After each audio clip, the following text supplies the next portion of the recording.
Older patients are especially at risk for decreased cardiac output, because the aging process causes reduced compliance of the ventricles, which further reduces contractility and cardiac output.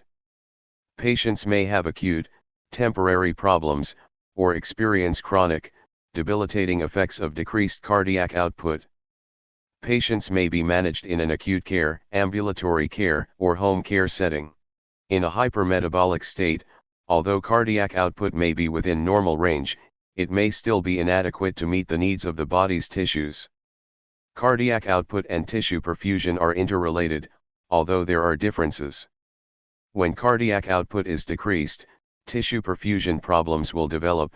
However, tissue perfusion problems can exist without decreased cardiac output.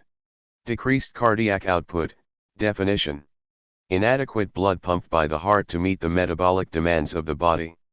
Decreased cardiac output, causes: myocardial infarction, hypertension, valvular heart disease, congenital heart disease, cardiomyopathy, pulmonary disease, arrhythmias, drug effects, fluid overload, decreased fluid volume, electrolyte imbalance. Assessment, subjective data: altered heart rate or rhythm, palpitations, altered preload, fatigue, altered afterload, dyspnea, altered contractility, orthopnea, paroxysmal nocturnal dyspnoea, behavioral or emotional, anxiety, decreased activity tolerance, weight gain, edema. Objective data: hypotension, tachycardia, increased central venous pressure, increased pulmonary artery pressure, decreased cardiac output, decreased venous and arterial oxygen saturation, dysrhythmias, crackles, tachypnea, orthopnea, decreased urine output, anxiety, restlessness, abnormal heart sounds, decreased peripheral pulses, cold, clammy skin, poor capillary refill, change in level of consciousness, angina, ejection fraction less than 40%, decreased cardiac output related to increased or decreased ventricular filling or preload, increased afterload, impaired contractility, alteration in heart rate, rhythm, and conduction, decreased oxygenation, cardiac muscle disease. Expected outcome: patient has adequate cardiac output as evidenced by systolic BP within 20 mm Hg of baseline, heart rate 60 to 100 beats per minute with regular rhythm, urine output 30 ml per hour or greater, strong peripheral pulses, warm, dry skin, eupnea with absence of pulmonary crackles, and orientation to person, time, and place. The patient will identify signs of cardiac decompensation, alter activities, and seek help appropriately. The patient will display hemodynamic stability as evidenced by normal blood pressure, cardiac output, renal perfusion, urinary output, peripheral pulses. The patient will report or demonstrate decreased episodes of dyspnea, angina, and dysrhythmias. The patient will demonstrate an increase in activity tolerance. The patient will verbalize knowledge of the disease process, individual risk factors, and treatment plan. The patient will participate in activities that reduce the workload of the heart, such as stress management or therapeutic medication regimen program, weight reduction, balanced activity and rest plan, proper use of supplemental oxygen, cessation of smoking.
you.